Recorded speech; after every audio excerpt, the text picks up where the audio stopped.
Shalom to everybody. Good morning from the land of the Lembas. I'm Rabbi Shapira. I'm here with Tetra. Tetra, introduce yourself to everybody. Oh, thank you. I'm Tatra, and we are here in this is home for me, of course.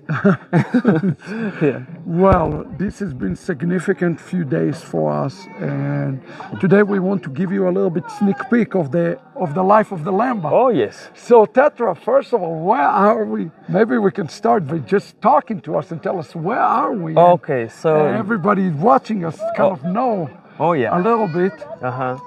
Oh, thank you. So we geographically we Yeah. are further south. Okay. Yes. So we are in Zimbabwe.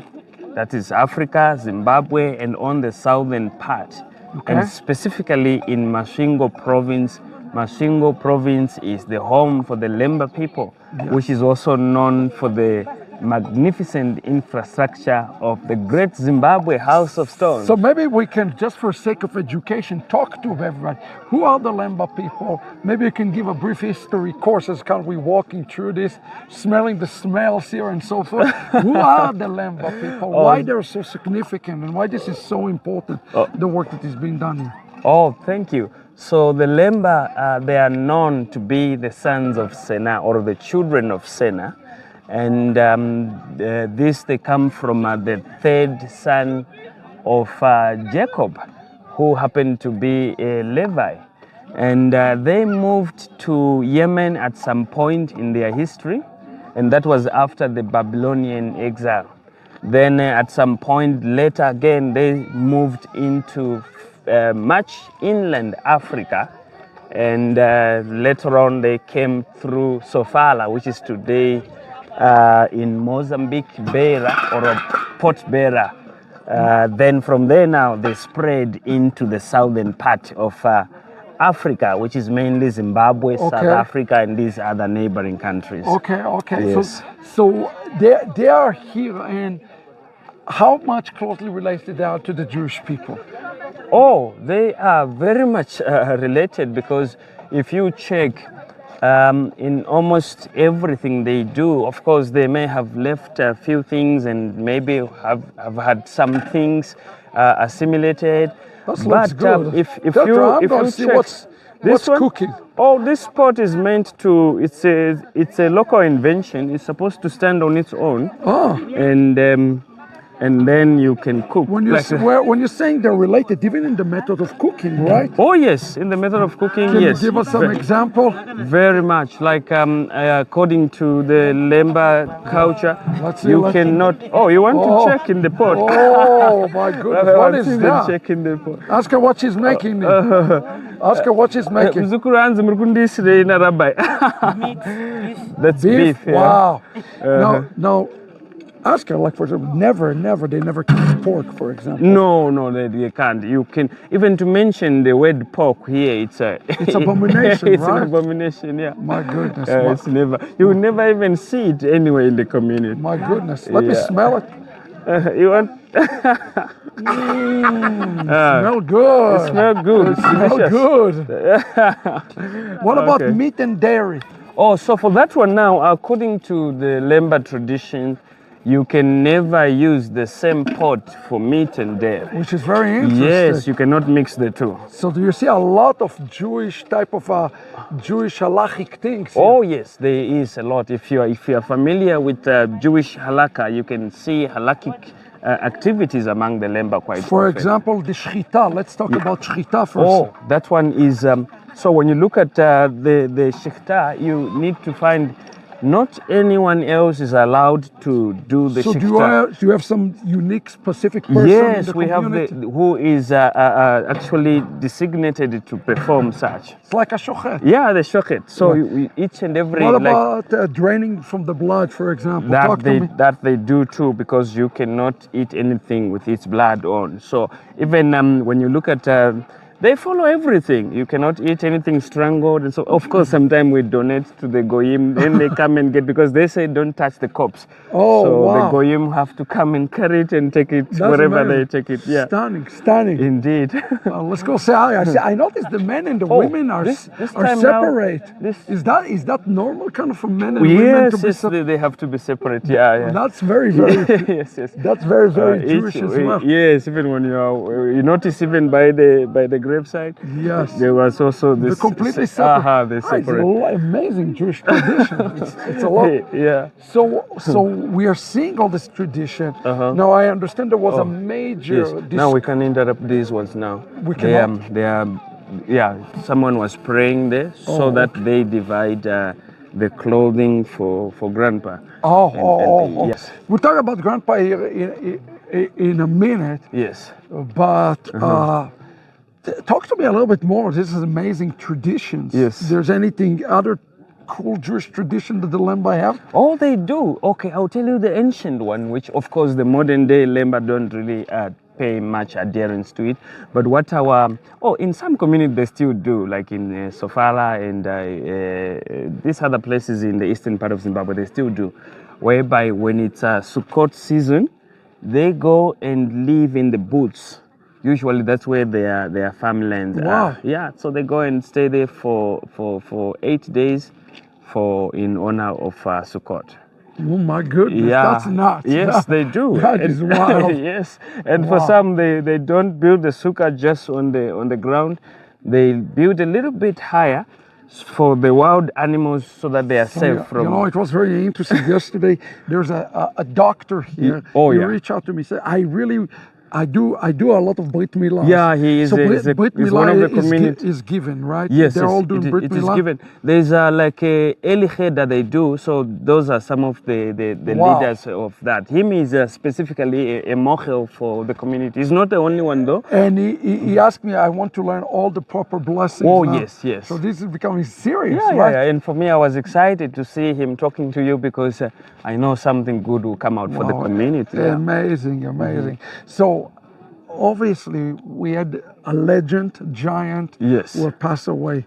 What can you tell us a little bit about him? Because I came all the way across the world to officiate the funeral. Yeah, you did well. You came a long way.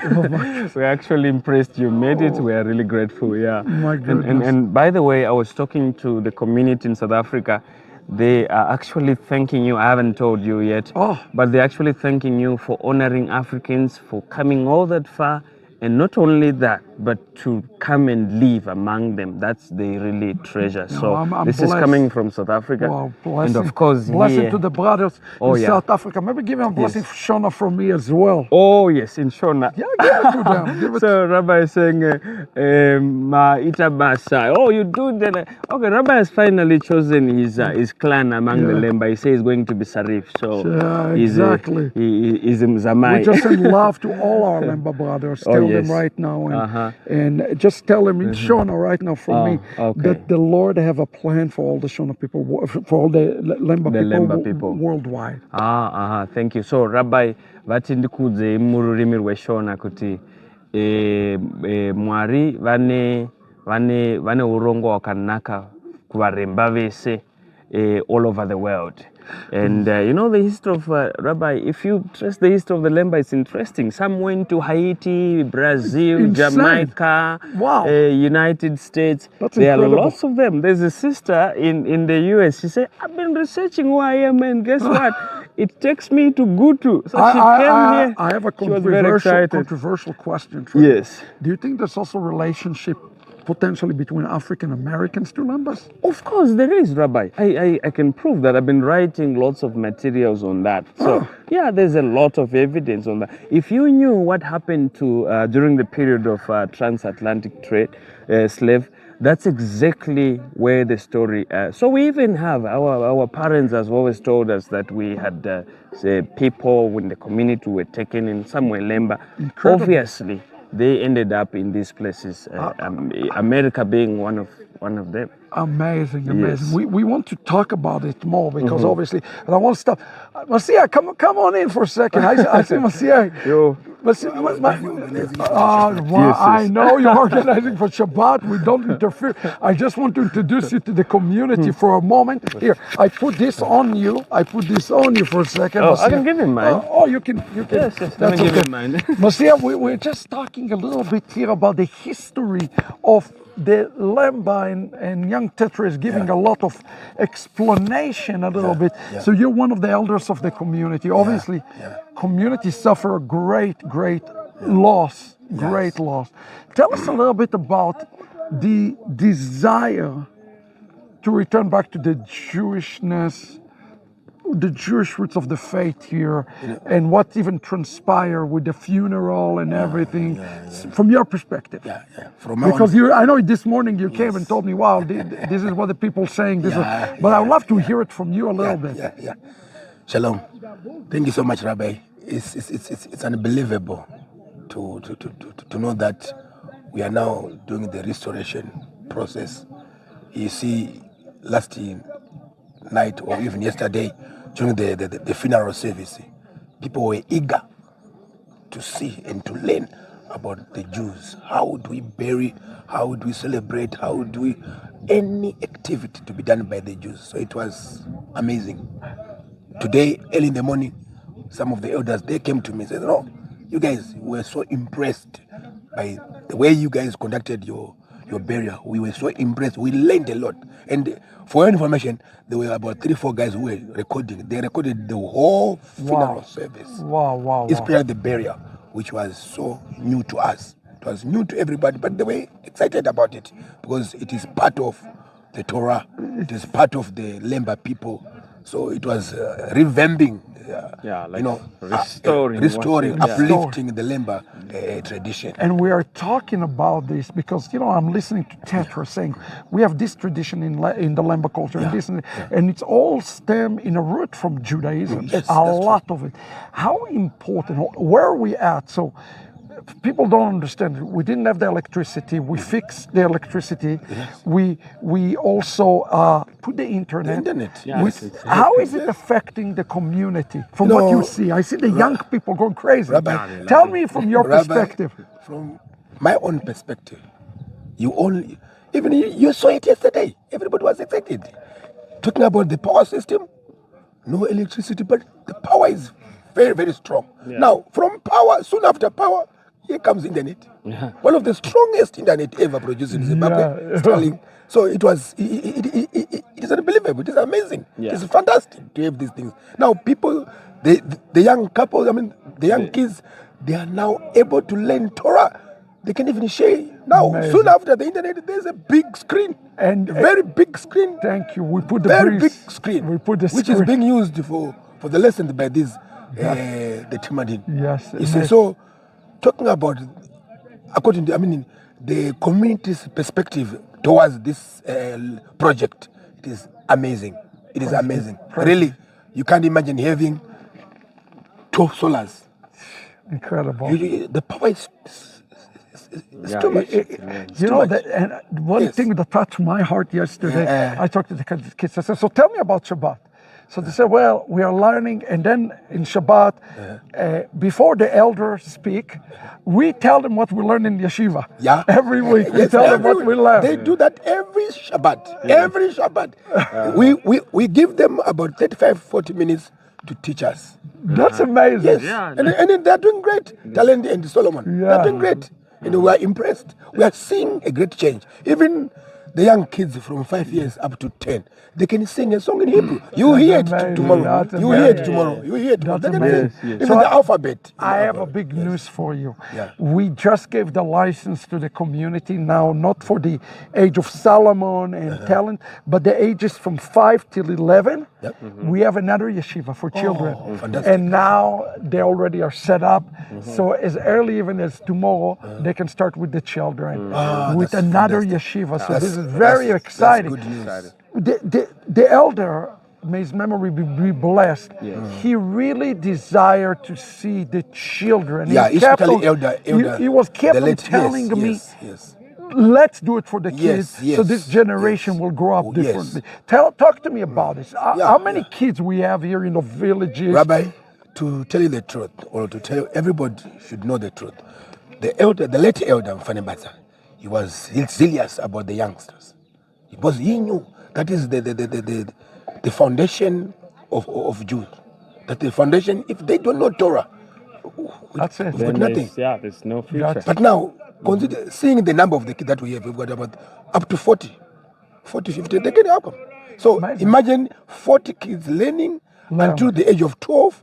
From the age of 12, they will be elders. Yeah. So 20 They people. get bar mitzvah, you Yes, teach yeah, them. they get They bar learn how to read from the Torah. Yes, yes. That's it. They will run the synagogue. Oh yes, They usually do They that. will run. Even now, will Solomon run the synagogue. and Talent, they do run the synagogue. Wow. When we are not Incredible. there, they run. They conduct service, Shabbat services. Amazing. And you know, I think that's what has been happening for almost 2 months now. 2 months now, When because when the elder was was sick, yes. most of the leaders would be in Harare Harare. with Oh my him. goodness. So the youngsters were the ones So running. think most of about the- those, the talent and the Solomons. They're discipling the little one. Yes. Then we build like a pyramid Yeah. structure. It is a pyramid structure, yes, it is. Amazing. Yeah. It is. Well, it is. this is Yes. amazing. So I want to ask you, I mean, obviously we're in a critical point. I'm about to take everybody, show them the synagogue. Obviously, it's not sufficient what we Yeah, know. it's not. Yeah. And that was Grandpa vision and heart for the synagogue. How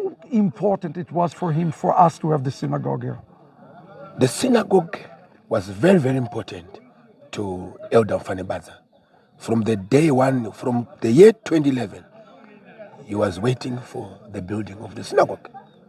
That was said his vision. He said that. That was his vision. On top of the mountain, facing Jerusalem, he was very, very serious about it. At one time, 2 years ago, he told me, "When are you going to build the synagogue? Yeah. I can't die if there is no synagogue."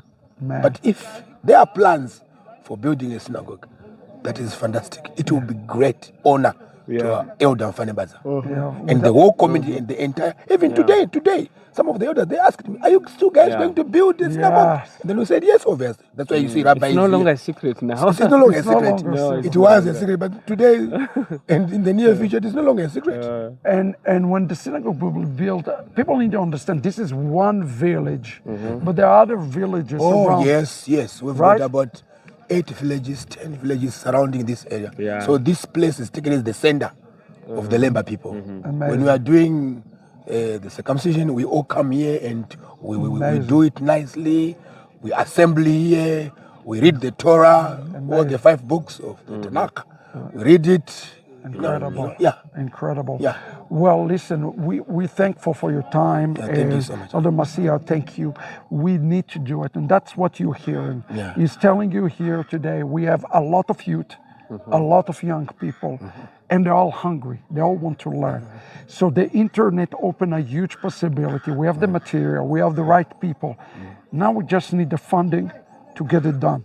And I'm asking everybody to come together. Yes. Go to the front Yes. on your screen and let's get it up. Yes. Thank you so much. I know you have to go get ready for Yes, Shabbat. yes. Shabbat Shalom. Shabbat Shalom. Shabbat Shalom. We're going to Shalom. continue and we'll take everybody up and show them where is their current synagogue and where we're going to establish. okay. Thank you so much. Thank you. Thank you Thanks so much, again. Thank you. Thank you. All right. So with that being said, here we go. Maybe we'll turn around this way and here we go. So let's talk about this here. If you want to put it on, you know, Let me put it back. yeah. Let's talk a little bit about Elder Mfanebaza. Let's talk about him a little bit. Tell us a little bit about him. He is really, can we say, he's like the father of the Messianic Jewish movement Yes, here in yes, Zimbabwe? yes, he Would is. that be an exaggeration? You see, Rabbi. We have seen here thousand you- people. It was you- incredible. Here, maybe we'll go this way. Oh, okay. You see, Rabbi, when you go like on this mainstream media. And by the way, before we do that, I just want to show everybody this road. We are really literally making an aliyah. Aliyah, you see the cute little kids, they're all going, they're playing there and so forth. And you can kind of see like a water tower. We're Yeah. going to get there. That's going to be the permanent Yes. position of the synagogue. We're going to talk about it. We'll show you what we have on the ground, Yes. what we have done. We have done a lot, but we have still a lot to do. And you notice, what you say, about 50% of the village is kids. Yeah, about 50%. Yeah, there are lots of kids. And that really is Yes, go exciting. That's why Grandpa always told us we need to invest in kids. So talk to me a little bit about Elder Mufani Baza and the legacy and what was his heart. I know you were quite close to him. Yes, yes. That's your grandpa, so yes, yeah. And if you have done something wrong, you would always run away from him because he would tell you of your bad deeds. So what I was saying, Rabbi, when you look at that rocky area where there's a hut, right, exactly there. If you check on mainstream media, there has been lots of recording from these giant mainstream media. Yes, like BBC and so forth, capturing Grandpa over there. You're kidding me. When he was talking BBC. about yes, you can. This is even everywhere on the mainstream media because British Nova came and lots of other organizations were involved, and including, by the way, Jewish organizations. Oh yes, Jewish organizations, and to the point even where we are going up there. This is where they had meeting with the Orthodox and the Messianic. Wow. And Grandpa said, no, we cannot remove Yeshua from the community. So I am choosing on behalf of the community that we follow the Messianic way. Wow. And that was done but way at the same before. thing, he also understand that the Lembas, because people are saying this, and there's this movement, I hate to be controversial about it, that's called the Black Israelites. And they say, well, this is the real Jews. Well, so we have to be a little bit careful with this. Yeah. So the reason I'm saying it, although he understood it, but Grandpa also understood how much they need to return back to Torah properly, right? Yes. That's what he has always done. Well, if you check, the Lemba don't associate with those guys like the ones you just mentioned now, because they have an authentic history of where they came from. They know where they came from. They know what they lost on the way. Of course, they resisted part of assimilation, but there are some which got in the Lemba way of life.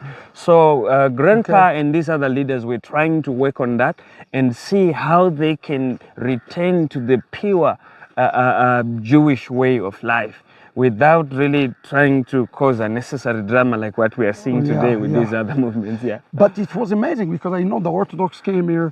They say, hey, take a lot of resource money and let us convert here. They say. And for me, they actually said, you young man, you're very young, you have a bright future. Do the right thing.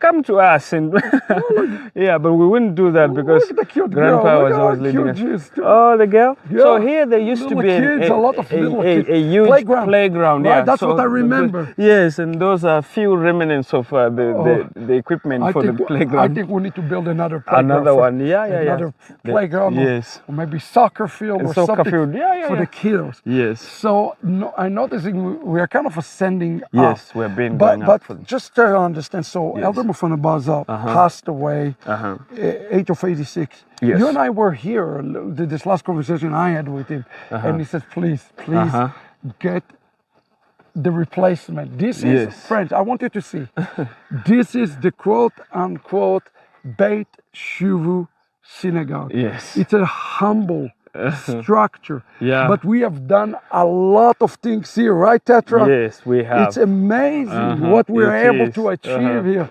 First of all, I don't know if you can see, but on the top of the building there, if you can point out, we see this funny little antenna, right? Yes. So talk to me about the adventure. That was an historic moment, right? Yes. For this.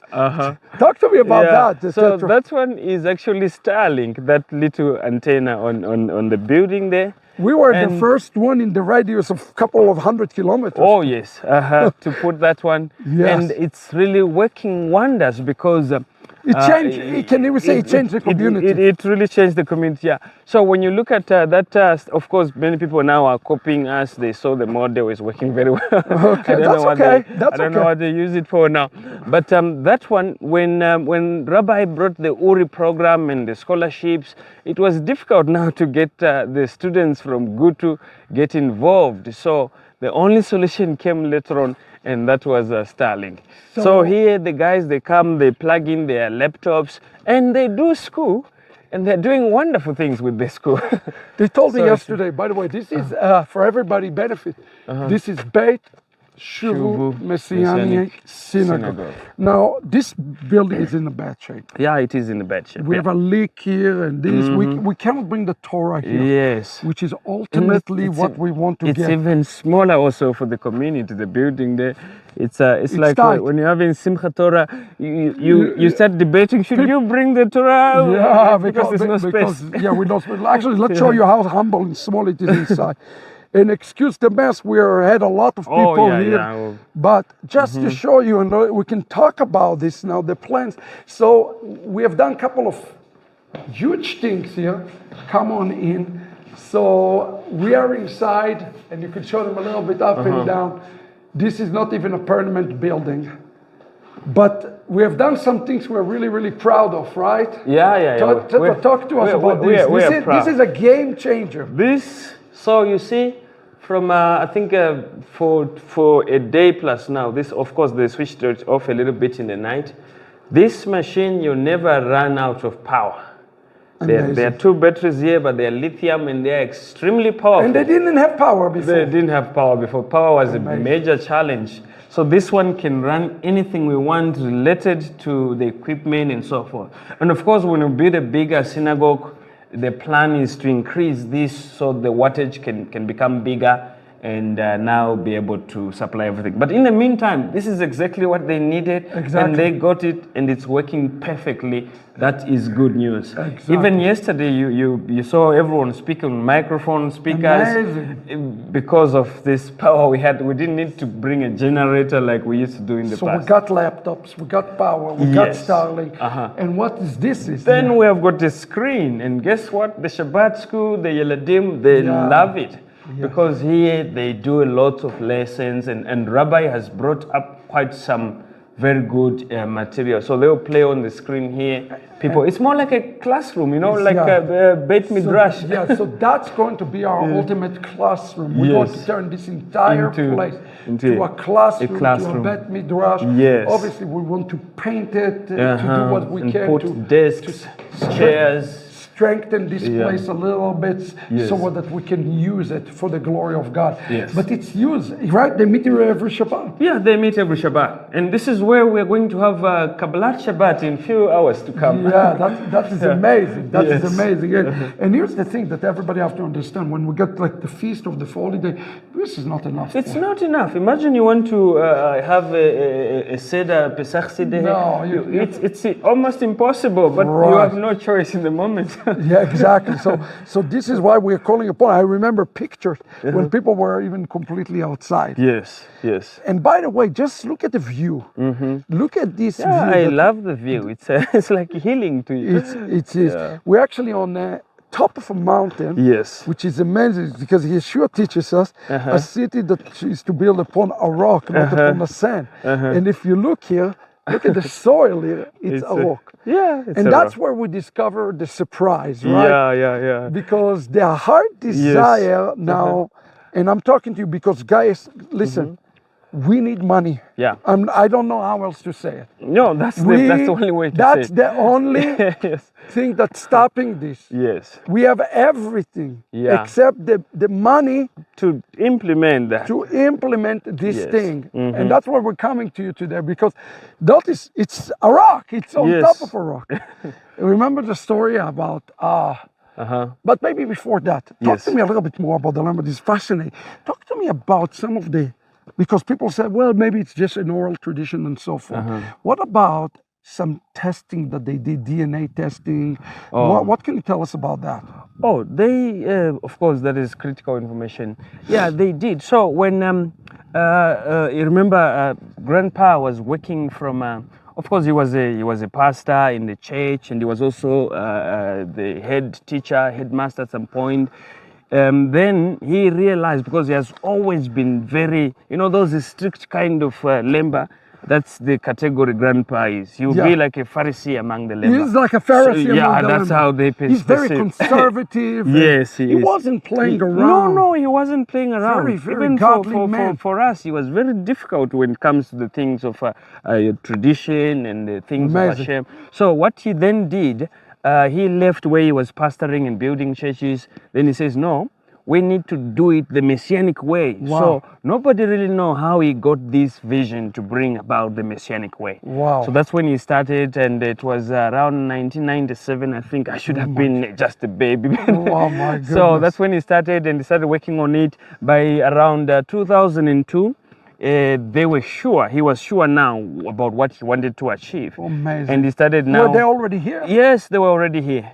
But the building had not yet come. Wow. But they were still meeting here. And I think that's about the year which this other mysterious preacher just came from Norway. He used to come and blow the shofar here. Even when the rabbis from Chabad, when they came, they also came here, they blew the shofar. The mountain, right? Yes, and some meetings would be held there. And this went on for a long period. Oh my. But I think for him, he wanted to find someone whom he can see who is authentic, who can also actually materialize this vision he had for Messianic Judaism and for the And he community. wanted authentic stuff. Oh, yes. He didn't want this No. stuff. I know that he was even part of the kind of the mainstream stuff, and Yes. then he said, "No, I'm pulling.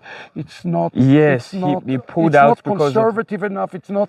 There's not enough emphasis on Torah." Yeah. That was his other challenge. In fact, he tried at first to help them, reconsider. We have to understand this is the real founder. Yes, that's the only way everybody knows that. This is the founder who brought Messianic Judaism Really? to Zimbabwe. Yeah, So incredible. we can never take away such credit from him. And tell me something. Did anybody ever run DNA test or anything? Oh, they did. Tell me what was some of the founding. Well, the foundings were very clear. Of course, Who did that, by the way? the British and the Israelis did. Amazing. Yeah. So when they came at first,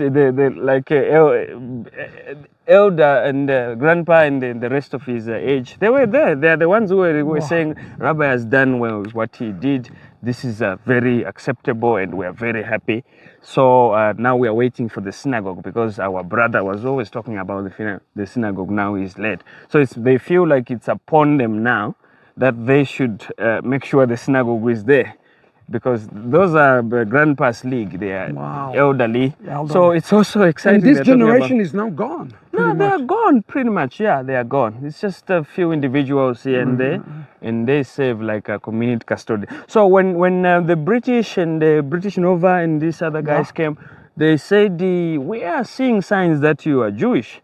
But your way of life, they said, are you really Jewish? They said, oh. They laughed. They said, oh, we have always known that we are Jewish. So they said, maybe we do DNA. They said, no, you do DNA for yourself, because you are the ones who want to prove whether we are Jewish or not. So it's interesting. The Lembas did not ask for the DNA. No, they didn't want It wasn't like those who run around and want to say, No. No, it's the other people who wanted to do this. Yes. Amazing. The Lembas said, it's you who want to prove. Us, we don't want to prove. We have always known who we are. Oh my goodness. So that's very interesting. Yes. So they then did DNA. What is it show? And that was surprisingly, they say, wow, you're actually our priest. There was some rabbis who came and they actually wanted to pay tithes. They say, for the first time, I want to do the firstborn pidyon. Yes, so they wanted to do that because they were shocked with that was after the DNA. So they understood better, of course. Amazing. So it showed up the chromosome of the Levim. Yes, the Y chromosome, and also within the DNA, it shows something very important. Apart from them being from the Y chromosome of Aaron, they also have E1B1. Yeah, something like that. I don't know. I'll check again the proper. Okay. But that is the founding gene pool for the whole creation. Wow. Yeah. That's so great. they didn't only unlock that the Lemba are direct descendants of Aaron, but they also found something interesting, that the Lemba are closer to the original human being, which they say that can only be found from Adam and anyone else who was a direct descendant of Adam. Incredible indeed. So we're standing in a place that I don't know if we can look low, but it's very flat, very flat. It's interesting. It's amazing. If you could bring the camera just a little down for the people for a second, you can see it's perfectly flat. Yeah, like it gets flat. But we're on the top of a mountain. Yes, we're going up like this. Then you reach, It's flat. Tetra, can God design it any better way than having a flatness on top of a Yeah, mountain? that's weird, Rabbi. It's hard to explain. And it's come with a very nice landscape. Yes. Brothers and sisters, look at this view. So Tetra, what the heck are we looking at here? Is that just paradise, beauty? Yeah. What are we looking at? Explain to us a little bit here. Lembas are everywhere, or what can you? This, friends, is the place we are looking to build a synagogue right now. So tell us a little bit what we are looking at. Maybe you can point out some things for us. So if I want to be a little bit historical and geographical at the same time, if you look towards that, you see the corner of that mountain, it's like a table mountain. Right down there. That Show is that one. Jerusalem. That is Jerusalem. So if you are here, you want to face Jerusalem, you are making shacharit, you know already where to point. Okay. So our parents used to tell us this is the home where we come from. Wow. No wonder they say when you bury, make sure you face Jerusalem. Wow. They wanted to remember all. Amazing. Now, if you look this direction, like further south, like this is southeast, we are pointing to the port. This was the economic hub for the Lemba during 11th up to 15th, 17th century. Amazing. That was Port Sofala, modern day Beira in Mozambique. Of course, these colonial borders were not yet there. Sure. Now, if you look this side, like south, as you are going towards southeast, that is the ancient home to the Lemba people called Mapungubwe. Today, it's modern day South Africa. But that is Mapungubwe. So this is South Africa? Yes, it dates from around 700 AD into 12th century. That's when the city was destroyed. When did the Lembas arrive to this region, actually? Well, according to the Lemba history, and some of it is well documented, you can access it in the public domain. It should be around 400 to 600 AD. Got you. Yeah.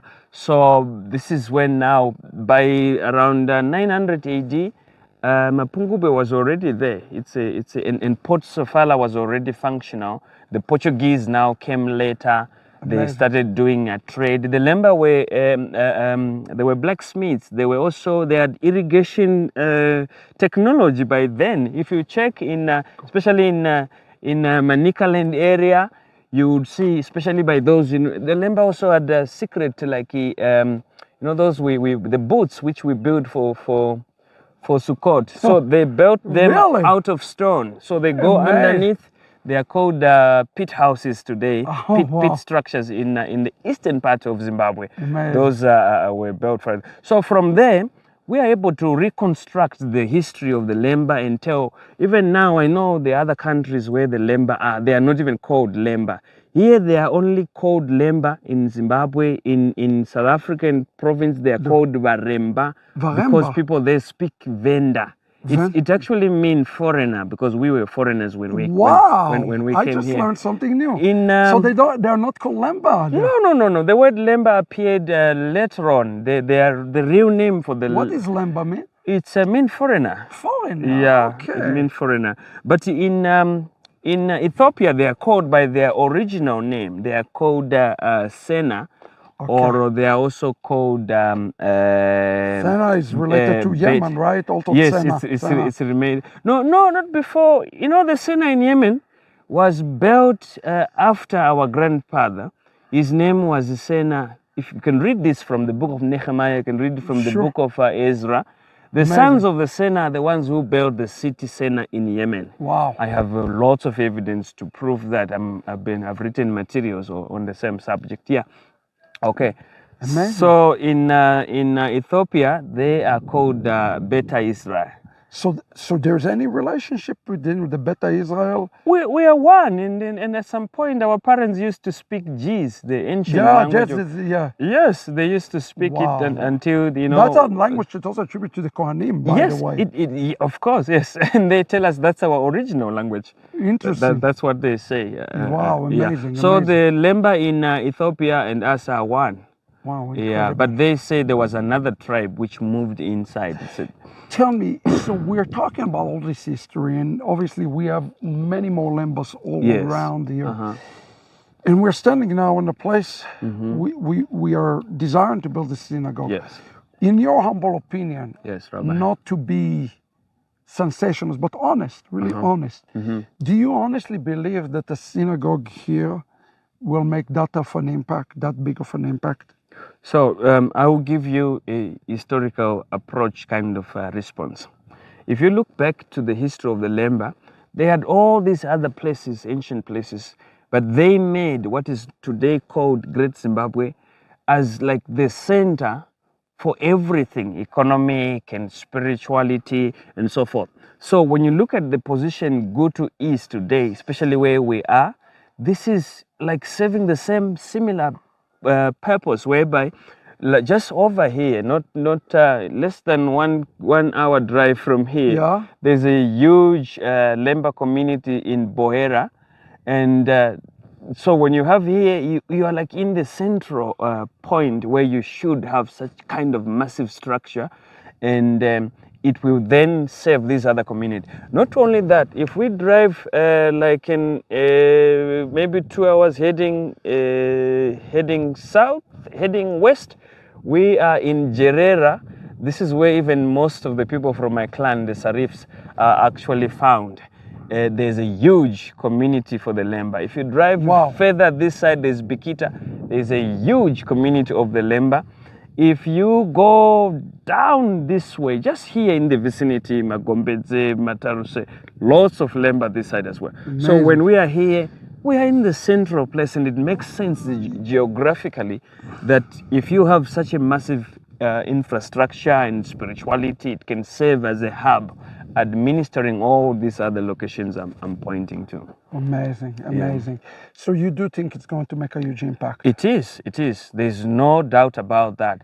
And do your faith on a personal level is that the Lembas can find their way back to Judaism?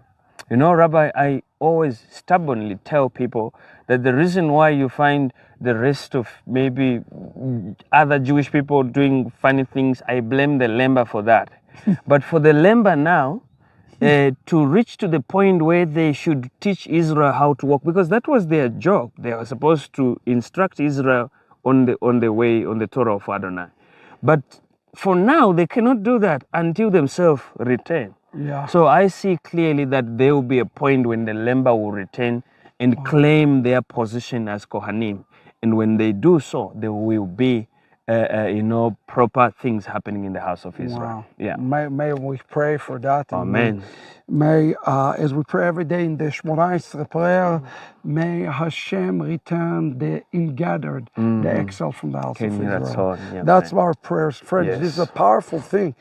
And I hope that this report today was more like, hey, this is interesting. Yeah. This is very real. Yeah. And the fact that it's growing and we're seeing success with very little. Just imagine we're in a perfectly flat place, but we're probably 50 to 100 meters above the level. Yes. And we have just, look at this view.